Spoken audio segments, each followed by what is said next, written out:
Welcome back to your channel Tripitak. तो आज हम लोग लेकर के आ गए हैं स्वराज पार्टी। इससे पीछे का मॉडर्न इंडिया हिस्ट्री प्लेलिस्ट से बना हुआ है, उसमें कंप्लीट हो चुका है। तो हम लोग स्वराज पार्टी से शुरू करते हैं। देखिएगा आखिर स्वराज पार्टी बनी कैसे, है ना।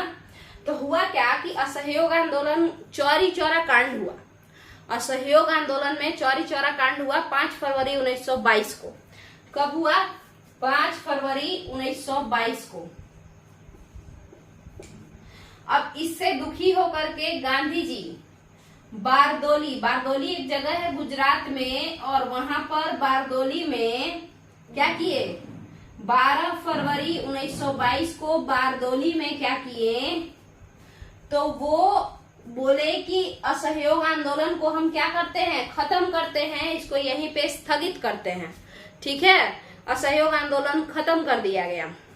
ठीक है, अब इसके बाद जब असहयोग आंदोलन खत्म हो गया तो असहयोग के समय में लीडर्स वगैरह को या हर किसी को क्या कहा गया था? हर किसी को कहा गया था सहयोग के प्रोग्राम में कि हर इंसान क्या करेगा, तो हर इंसान जो है वो अपना अपना काम छोड़ देगा। यानी अंग्रेजों के द्वारा दिया गया कोई भी पोस्ट होगा तो वो हर इंसान छोड़ देगा। जैसे अगर कोई नेता है तो वो नेतागिरी छोड़ देगा, MP MLA है तो। उसी तरीके से अगर कोई लॉयर है तो वो अंग्रेजों के लिए या ऐसे भी नॉर्मली जो उसका लॉयर का प्रैक्टिस है उसको छोड़ देगा। अगर कोई स्टूडेंट है जो पढ़ता है, कोई ब्रिटिश कॉलेज है उसमें पढ़ रहा है, तो उस स्टूडेंट उस कॉलेज को छोड़ देगा। क्लियर है? तो यही सब चीज था। तो जब असहयोग आंदोलन ही खत्म हो गया तो फिर MP MLA का जो पोस्ट हम लोग रिजाइन किए थे उसका कोई फायदा नहीं लगा कुछ नेताओं को। तो देखिएगा असहयोग आंदोलन खत्म होने के बाद क्या हुआ। तो उसके बाद सबसे पहला जो कांड हुआ 5 फरवरी 1922 के चौरी चौरा कांड के बाद जो सबसे पहला कांड हुआ वो हुआ इसके 1 महीना 5 दिन बाद। इसके 1 महीना 5 दिन बाद क्या हुआ, यानी कि 5 फरवरी से 1 महीना 5 मार्च, और 5 दिन और जोड़िए अगर तो 10 मार्च। तो 10 मार्च 1922 को गांधी जी को जेल हो गया और 6 साल का सेंटेंस मिला इनको। मतलब 6 साल के लिए क्या हुआ, इनको पनिशमेंट मिल गया। ठीक है, बोला गया कि भाई 1922 में तुम गए हो, अब सीधे तुम छूट के कब आओगे, तो 1928 में छूट करके आओगे। ठीक है तो गांधी जी के साथ तो ये हुआ। और लोगों के साथ क्या हुआ, क्या आप लोगों को बताएं हम? तो देखिएगा गांधी जी जब जेल चले गए तो मेन लीडर, सारे लीडर जिनका बात मानते थे वो तो गांधी जी थे। तो जब गांधी जी जेल चले गए तो सारे लीडर्स का मीटिंग होता है गया में। गया में मीटिंग होता है, ये कांग्रेस के सारे लीडर का कांग्रेस सेशन होता है, कांग्रेस का अधिवेशन होता है, गया का कांग्रेस अधिवेशन। ठीक है, ये कब होता है? तो दिसंबर 1922 में होता है। आप लोग को बताना है कि गया सेशन, कमेंट में बताना है कि गया सेशन कितने नंबर का सेशन था। ठीक है, 38 था, 39 था, 40 था, क्या था, आप लोग को बताना है। ठीक है, नीचे कमेंट में। तो दिसंबर 1922 का जो ये सेशन था, गया का सेशन, इसको जिसको हम कह रहे हैं, यहाँ पे क्या हम लोग देखने को क्या मिलता है कि प्रेसिडेंट बनाया जाता है CR दास यानी चित्तरंजन दास को। गया सेशन जो कि बिहार में हुआ उसके प्रेसिडेंट कौन बनते हैं? तो कांग्रेस के गया सेशन के प्रेसिडेंट बनते हैं CR दास। CR दास कहते हैं कि अब असहयोग आंदोलन यानी नॉन कोऑपरेशन मूवमेंट तो खत्म हो चुका है, तो इसके जगह पे अब हम लोग क्या करें, हाथ पे हाथ धरे बैठे रहें, अंग्रेजों का कैसे मतलब विरोध करें, किस तरीके से हम उनको अपोज करें। तो हुआ कि एक काम किया जाए अकॉर्डिंग टू CR दास के हिसाब से वो बोले कि हम लोग ऐसा क्यों ना करें कि हम लोग वापस से इलेक्शन वगैरह में पार्टिसिपेट करें और नेता वेता बने, है ना, और अंग्रेजों के ग्रुप में रह के ही अंग्रेजों का विरोध करें। होता है ना, जैसे उन्हीं लोगों के साथ बैठ करके उनके नियम कानून का विरोध करें, यानी लीडर बन के। 1919 का जो गवर्नमेंट ऑफ इंडिया एक्ट आता है उसमें परमिशन भी मिल चुका होता है। किस चीज का? तो इलेक्शन का। तो यहाँ पे हम लोग देख रहे हैं कि 1919 में परमिशन पहले ही मिल चुका था, 1922 चल रहा है। हालांकि वो लोग छोड़ छाड़ दिए थे गांधी जी के कहने पे, बट फिर 1922 में CR दास कहते हैं कि हम लोग को वापस से वही करना चाहिए जो हम लोग कर रहे थे, यानी नेता वेता अपना अपना पोस्ट ले लेना चाहिए और पोस्ट ले करके अंग्रेजों का विरोध करना चाहिए। ठीक है, तो यहाँ से शुरू हुआ फिर से एक मतभेद, ठीक है, कांग्रेस के बीच में। जैसे एक बार सूरत स्प्लिट हुआ था, तो वैसे ही यहाँ पे भी कांग्रेस के बीच में एक बार मतभेद शुरू हो जाता है। इसके बाद हम लोग देखेंगे कि स्वराज पार्टी का फॉर्मेशन होगा, बट यहाँ पे हम पहले इसको रब कर ले थोड़ा। तो हम लोग कहाँ से देखेंगे, गया सेशन में CR दास के उस बात से देखेंगे कि कैसे मतलब साथ में मिलके अंग्रेजों के साथ रह के ही हम उनको टॉर्चर करें तो कैसा रहेगा, ऐसा कौन कहा। मतलब उनका सहयोग करे, उनको अपोज करे, उनके नियम को मतलब गलत साबित करें संवैधानिक तौर पर, कॉन्स्टिट्यूशनल मीन्स के साथ, ये नहीं कि बंदूक उठा के। ठीक है, तो आगे देखते हैं। अगर आप लोग को वीडियो पसंद आता हो तो प्लीज वीडियो को लाइक शेयर सब्सक्राइब करते रहिए, और बाकी कमेंट में अगर कुछ अच्छा लगे उतना तो कमेंट भी आप कर सकते हैं नीचे, इससे काफी मोटिवेशन मिलता है। बाकी टाइम बिना वेस्ट किए हुए हम लोग हमेशा ऐसे ही इस चैनल पे पढ़ाते रहेंगे, बिना बकवास किए हुए, क्योंकि कितना भी सबका टाइम इम्पोर्टेंट होता है, चाहे मेरा हो या आपका हो। देखिए यहाँ पे तो दिसंबर 1922 का जो सेशन था, तो यहाँ पे CR दास क्या बोले कि हम लोग को वापस से वही काम करने लग जाना चाहिए।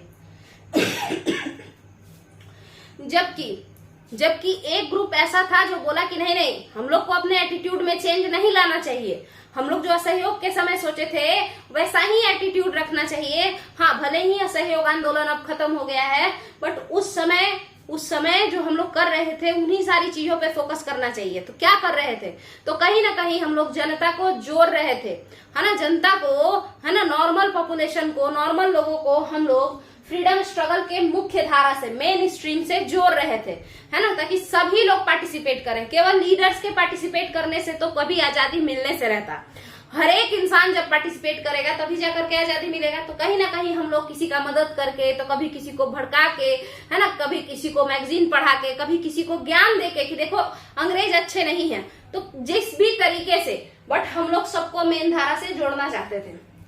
तो दो तरीके का ग्रुप बन गया इसी गया सेशन में। एक तो कहा कि भाई हम अपना एटीट्यूड तो चेंज करेंगे ही नहीं, और ये जो लोग मतलब हम मदद करेंगे, हम जनता को जोड़ेंगे, और भले ही असहयोग आंदोलन खत्म हो गया है, हम दोबारा कोई मूवमेंट लॉन्च करेंगे। ठीक है, तो ये लोग जो थे इन्हें नो चेंजर ग्रुप कहा गया। जबकि वैसे लोग जो सोचे कि नहीं नहीं, ये वाला मेथड सही नहीं है कि असहयोग करो, अंग्रेजों के साथ मिलकर के ही हम लोग फिर से विद्रोह करते रहेंगे और डिमांड करते रहेंगे कि हमको पूर्ण स्वराज दे दीजिए, तो हमको स्वराज दे दीजिए, ये सब चीजें से मांगते रहेंगे। तो ऐसे जो लोग थे हम इन्हें कहते हैं प्रो चेंजर। प्रो चेंजर यानी जो चेंज पसंद करता हो। तो दो ग्रुप हो गए, प्रो चेंजर जो कि अंग्रेजों के साथ वापस मिलना चाहते थे, वे उस ग्रुप के हेड कौन हुए, CR दास, जो कि अभी गया के क्या है, गया सेशन के अध्यक्ष भी हैं, प्रेसिडेंट भी हैं। नो चेंजर के जो हेड हुए वो थे CR। इसमें अंतर है, ये चक्रवर्ती राजगोपालाचारी हैं और ये चितरंजन दास है। चक्रवर्ती राजगोपालाचारी का निकनेम जो था वो CR था, जबकि चितरंजन दास का जो निकनेम है वो देश बंधु है। अब इसी पे आप लोग एक और क्वेश्चन कमेंट में नीचे बताइएगा कि दीन बंधु किसे कहते हैं। दीन बंधु कौन से नेता का नाम है, ठीक है, या फ्रीडम फाइटर का। चलिए आगे देखते हैं। तो अब हुआ क्या कि नो चेंजर क्या कहे कि हम लोग जो है जनता की मदद करेंगे, we will help the people of India, है ना। फिर उसके अलावा हम उन्हें क्या करेंगे, तो हम एक तरीके से जो फ्रीडम स्ट्रगल है उसका जो ऑब्जेक्टिव है, उसका जो उद्देश्य है उसको प्रोपेगेट करेंगे, अपना जो एजेंडा है कि कैसे हम लोग आजादी लेंगे, है ना। तो वो सारा चीज कर रहे थे ये वाले लोग, नो चेंजर लोग, लोगों की हेल्प कर रहे थे, किसानों की मदद, ये सब कर रहे थे, गरीबों की मदद। प्रो चेंजर का तो मेन मानना ही यही था कि हम लोग पोस्ट ले लेते हैं, नेता वगैरह जो थे तो बन जाते हैं, इलेक्शन हो तो हम लोग खड़े हो जाते हैं, है ना, और जीतते हैं अगर तो फिर हम लोग साथ मिलकर के अंग्रेजों के साथ मिलकर के ही अंग्रेजों का विरोध करेंगे, माने पार्लियामेंट में बैठ के, एक तरीके से समझिए तो ये भी था सही, ये अपने जगह सही थे, ये अपने जगह सही थे। बट सीआर जो चक्रवर्ती राजगोपालाचारी थे, ये वाला ग्रुप में कई सारे अच्छे अच्छे लीडर थे, जैसे वल्लभ भाई पटेल, जैसे आपका राजेंद्र प्रसाद, ये लोग नहीं जुड़ना चाहते थे, किससे, तो ब्रिटिशर्स से। इसी तरीके से जो प्रो चेंजर में थे तो एक तो सीआर दास थे ही, इसके अलावा मोतीलाल नेहरू, इसके अलावा और कौन थे तो आप देखेंगे कि तेज बहादुर सप्रू,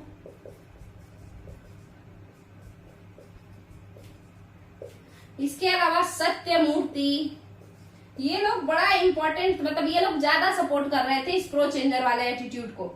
सत्यमूर्ति, ठीक है, ये लोग दोस्त भी थे, और दोस्ती सेम माइंडेड पीपल से ही होता है ज्यादातर का, तो वही चीज है। अब इसके बाद क्या है, तो अब हुआ क्या कि जब वोट हुआ इस बात पे कि सीआर दास अपना एक पक्ष रखे कि हम लोग को जुड़ जाना चाहिए, और जब वोट हुआ इस माने कांग्रेस के सेशन में, तो प्रो नो चेंजर जीत गया। कौन जीता? सीआर दास वाला ग्रुप नहीं जीता, सी राजगोपालाचारी वाला ग्रुप जीत गया, जो लोग मदद करना चाहते थे जनता की, और जो दोबारा मूवमेंट लॉन्च करना चाहते थे, अंग्रेजों से जुड़ना नहीं चाहते थे, ये लोग जीत गए। जब ऐसा हुआ तो सीआर दास अध्यक्ष थे, और उनका इसका मतलब मानहानि एक तरीके से हुआ, है ना, तो वो कांग्रेस के अध्यक्ष के पोस्ट से, यानी कांग्रेस से रिजाइन नहीं किए, कांग्रेस के अध्यक्ष प्रेसिडेंट के पोस्ट से, गया सेशन के प्रेसिडेंट के पोस्ट से रिजाइन मार दिए। और रिजाइन मारने के बाद वो लोग कहे कि ठीक है, अगर किसी को मिलना है, मेरे आइडियोलॉजी मानना है तो माने, और अगर नहीं मानना है तो कोई बात नहीं, हम एक नया पार्टी बनाने जा रहे हैं और हम इलेक्शन में खड़े होंगे। क्लियर है? तो अब यही सेम आइडियोलॉजी, यही पीछे का कंटेक्स्ट था कि हम लोग मिलजुल करके, और मतलब अंग्रेजों के साथ मिलकर के ही अंग्रेजों का लंका जलाएंगे, ये जो आइडियोलॉजी था यही प्रो चेंजर का था, और इसी आइडियोलॉजी पे बन करके खड़ा हुआ स्वराज पार्टी। क्लियर है? तो अब हम लोग बताते हैं कि स्वराज पार्टी का फॉर्मेशन कब हुआ। तो याद कीजिए आप लोग, जब दिसंबर 1922 में ये लोग रिजाइन करके भाग गए यहां से, तो उसके बाद क्या होता है कि 1 जनवरी 1923, हैप्पी न्यू ईयर, 1923 को एक नई पार्टी बनती है। उस पार्टी का नाम रहता है कांग्रेस खिलाफत स्वराज पार्टी। इतना बड़ा सा नाम, कांग्रेस खिलाफत स्वराज पार्टी, ठीक है, और नॉर्मली इसको बोला जाता है स्वराज पार्टी।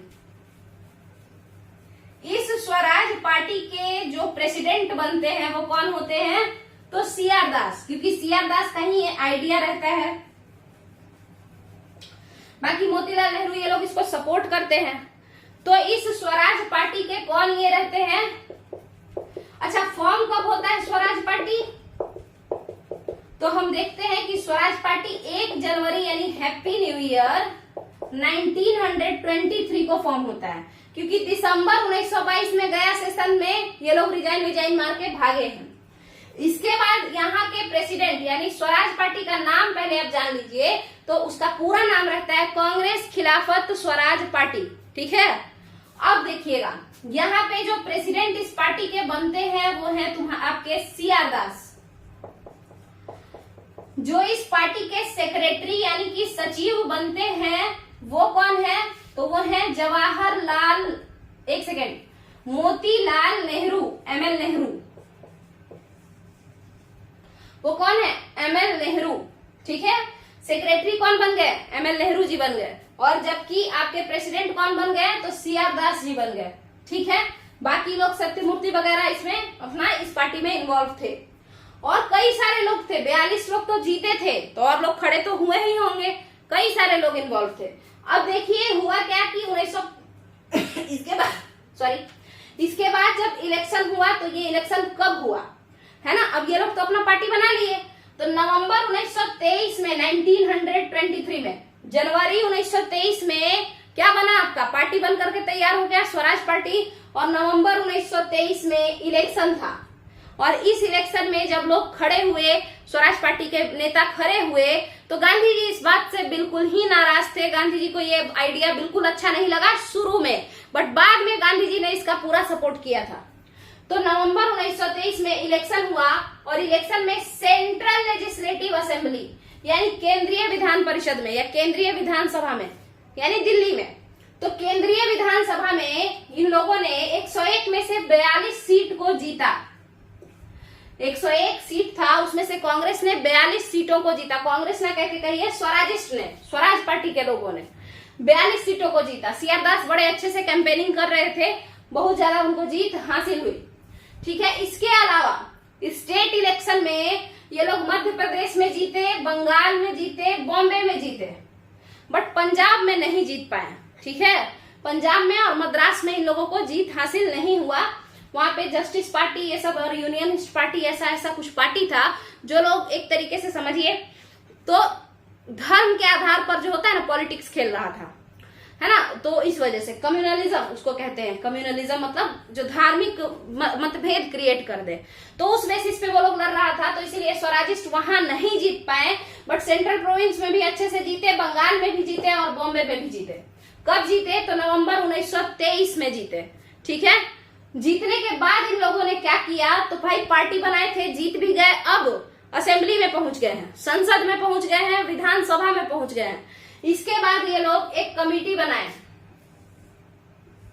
इस कमेटी का नाम था एलेक्जेंडर मुदिमन कमेटी।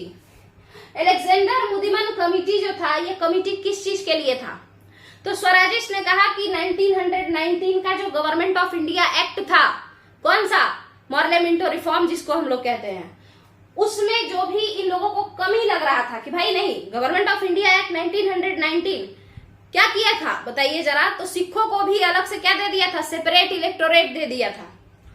तो कहीं ना कहीं फिर से फूट डालो शासन करो वाला आइडियोलॉजी अपनाया जा रहा था। तो ये लोग उस बात से नाराज थे। तो जो भी डिफेक्ट्स थे गवर्नमेंट ऑफ इंडिया एक्ट 1919 के, यानी जो भी कमियां थी भारत सरकार अधिनियम 1919 की, उसको जांचने के लिए स्वराजिस्ट यानी स्वराज पार्टी के नेताओं ने एक कमेटी का स्थापना किया था, जिस कमेटी का नाम था एलेक्जेंडर मुदिमन कमेटी। ठीक है, एलेक्जेंडर मुदिमन कमेटी ये मतलब डिफेक्ट को देखता है, इस पे रिपोर्ट भी देता है, बट ये कोई खास रिपोर्ट नहीं आता है कि हाँ बहुत ज्यादा गलती है। ठीक है, ऐसा कुछ नहीं था, नॉर्मल से है। याद रखना है कि एलेक्जेंडर मुदिमन कमेटी जो कि जांच किया था गवर्नमेंट ऑफ इंडिया एक्ट 1919 के प्रॉब्लम्स को, यानी Morley Minto reforms, sorry Montagu Chelmsford reform, है ना, मॉन्टफोर्ड रिफॉर्म को। ठीक है, मॉन्टफोर्ड रिफॉर्म को जो लोग चेक किया था, है ना, गवर्नमेंट ऑफ इंडिया एक्ट 1919 को जो कमेटी चेक किया था वो था एलेक्जेंडर मुदिमन कमेटी। ठीक है, और बनाया कौन था इस कमेटी को, तो स्वराज पार्टी के नेताओं ने। अब इसके बाद ये लोग बड़ा आराम से यही सब काम कर रहे थे, कमेटी बनाना, जांच करवाना, थोड़ा बहुत अंग्रेजों का विरोध करते ही जा रहे थे कि तभी स्वराजिस्ट के किस्मत में क्या आता है, तो एक डेथ आता है, और वो डेथ था इंपॉर्टेंट लीडर का। और अभी तो आप लोग देखिए एक और चीज यहाँ पे बच गया है, क्या है कि जब एलेक्जेंडर मुदिमन कमेटी बन गया, इसके बाद इन लोगों को स्वराजिस्ट नेताओं को एक बात कहा गया था कि भाई देखो, मेंबर तुम नेता बन के रहना ठीक है, बट हेड वगैरह मत बनना। ठीक है, मतलब ऐसा नहीं लगना चाहिए जनता को कि हम लोग पावर के लालच में हैं और पावर के लिए हम लोग ये सब कर रहे हैं, नेतागिरी ये सब। मगर स्वराजिस्ट को मैंने अंग्रेज सब चढ़ा दिया चने के झाड़ पे, और मार्च 1925 में वल्लभ भाई पटेल के भाई, बड़े भाई विठल भाई पटेल को क्या बना दिया गया, प्रेसिडेंट, राष्ट्रपति बनाया, सॉरी अध्यक्ष बनाया गया। अध्यक्ष बनाया गया सेंट्रल लेजिस्लेटिव असेंबली का, वही केंद्रीय विधानसभा का अध्यक्ष स्वराज पार्टी के लीडर को बनाया गया। अंग्रेजों ने सबने मिल करके उनको बना दिया। ठीक है, अब ये बात बहुत ज्यादा आहत किया। जब विठल भाई पटेल बने मार्च 1925 में अध्यक्ष बन गए केंद्रीय विधान परिषद के, तो लोगों को, भारतीय जनता को लगा जैसे कि विठल भाई पटेल तो केवल पावर के लिए हैं, उनको तो हम लोगों से कोई लेना देना ही नहीं है। ठीक है, और स्वराज पार्टी के नेताओं को भी हम लोगों से नहीं बल्कि पावर से मतलब है। जबकि स्वराज पार्टी के नेता तो लोगों के भलाई के लिए यानी कि स्वतंत्रता के लिए ही तो यहाँ पे गए थे इलेक्शन लड़ने। वो सोचे थे कि हम साथ में रह करके उसका बात का विरोध करेंगे, उसके बारे में जानेंगे कि लोग मतलब ब्रिटिशर्स क्या कर रहे हैं। अगर बाहर रहेंगे तब आइडिया भी नहीं लगेगा ना कि कैसा नियम बन रहा है, क्या कानून बन रहा है, ठीक है। तभी आपका क्या होता है, ये सब तो चल ही रहा है साथ के साथ, मगर आपको पता है जो गांधी जी 6 साल के लिए जेल गए थे 1922 में, वो 28 में आते, बट बीमार पड़ने की वजह से वो 2 साल बाद ही जेल से बाहर निकल आए। 5 फरवरी 1924 को गांधी जी जेल से बाहर आ जाते हैं और वो स्वराजिस्ट का खुलकर समर्थन करते हैं कि वो लोग बहुत अच्छा काम कर रहे हैं, वो एक बढ़िया स्टैंड लिए हैं, है ना, और हम सपोर्ट करते हैं स्वराज पार्टी के नेताओं का। इस वजह से इन लोगों को फिर 1926 के इलेक्शन में काफी फायदा होगा, वो हम लोग देखेंगे। बट उसके पहले ही क्या होता है कि जून 1925 में सीआर दास, जो कि स्वराज पार्टी के सबसे इंपॉर्टेंट लीडर थे, जो कि अध्यक्ष थे, सीआर दास मर जाते हैं, ठीक है। और ये एक बहुत बड़ा ड्रॉबैक साबित होता है, इससे बहुत ज्यादा घाटा होता है स्वराज पार्टी के नेताओं को। और जब 26 में इलेक्शन होता है 1926 ईस्वी में नवंबर में, तो इस बार सेंट्रल लेजिस्लेटिव असेंबली में तो 40 सीट वो लोग जीतते हैं, यानी पिछले बार 42 जीते थे, इस बार 40 जीतते हैं। मगर इन लोगों का जो ये है, आपको बता दें, स्टेट लेवल के इलेक्शन में ये लोग बुरी तरह हार जाते हैं। पहले तो ये सब में जीते थे ना, बॉम्बे वगैरह में, बॉम्बे में ये सब में भी नहीं जीतते, बुरी तरह हार होता है 1926 के इलेक्शन में। और अब ये सब तो चल ही रहा था कि 1926 का इलेक्शन ये सब ठीक है, सब लोग पार्टिसिपेट किए, बट तभी आप देखेंगे क्या, साइमन कमीशन आएगा, साइमन कमीशन नियम बनाएगा, उसके खिलाफ हम लोग विद्रोह करेंगे और कहेंगे कि भाई हम पागल थोड़ी हैं जो किसी और को नियम बनाना पड़ेगा मेरे लिए, हम लोग खुद ही बनाएंगे नियम। और इसके जगह पे मोतीलाल नेहरू रिपोर्ट लेकर के आएंगे कि हम ऐसा ऐसा स्ट्रक्चर तैयार करेंगे, और वो रिपोर्ट जो होगा उसी को नेहरू रिपोर्ट कहा जाएगा, है ना। और नेहरू रिपोर्ट का बात कोई मानेगा नहीं, तब फिर डिमांड होगा पूर्ण स्वराज का, और पूर्ण स्वराज के डिमांड के साथ ही क्या होगा, उस डिमांड को भी जब कोई नहीं मानेगा तो फिर सविनय अवज्ञा आंदोलन का नींव पड़ेगा। और इस आंदोलन को में पार्टिसिपेट करने के लिए स्वराजिस्ट दोबारा से क्या करेंगे, वॉकआउट कर जाएंगे। तो वॉकआउट करने का मतलब क्या कि वो लोग अपना अपना रिजाइन करके वापस से आंदोलन में एंट्री मारेंगे। क्लियर है। तो यहाँ पे आपका जैसे ही ये पूर्ण स्वराज का डिमांड होगा और उस डिमांड को जब इग्नोर किया जाएगा आपके गवर्नर जनरल इन लोगों के द्वारा, है ना, तो उसके बाद स्वराजिस्ट जब यहाँ पे लॉन्च होगा आपका CDM, सविनय अवज्ञा आंदोलन, सिविल डिसोबीडियंस मूवमेंट, तो स्वराजिस्ट अपना पार्टी वार्टी छोड़ छाड़ के, मतलब जो MP MLA का पोस्ट है सब रिजाइन मार के और चुपचाप से आकर के फिर से आंदोलन में अपना सहयोग देने पहुंच जाएंगे। तो यहाँ पे आपका स्वराज पार्टी और स्वराजिस्ट नेताओं का जो योगदान था, है ना, पार्टी मतलब ये पावर में रह करके देश का जो सेवा करने का एक एटीट्यूड था वो यहाँ पे खत्म हो जाएगा। स्वराज पार्टी फिर से, स्वराज पार्टी के लीडर्स कहाँ चले जाएंगे, तो कांग्रेस के मूवमेंट्स में पार्टिसिपेट करने लगेंगे और जो पोस्ट है उससे रिजाइन मार देंगे, और इसी तरीके से स्वराज पार्टी का ये कहानी खत्म हो जाएगा यहीं पे। तो आपका स्वराज पार्टी अगर आप लोगों को समझ में आया है तो आप लोग वीडियो को लाइक कीजिए, वीडियो को शेयर कीजिए, चैनल को सब्सक्राइब कीजिए। अच्छा, एक और बात ऐसा है कि अगर कोई दिक्कत हो तो नीचे आप लोग कमेंट में बता सकते हैं, और अगर थोड़ा फास्ट जा रहा हो तो आप लोग स्लो करके भी देख सकते हैं, यूट्यूब में ऑप्शन आता है स्लो करने का, तो दोनों उस तरीके से आप लोग मैनेज कर लीजिएगा। बाकी अगर कुछ गलत सही हो तो आप नीचे कमेंट में जरूर बता सकते हैं। चलिए, थैंक यू।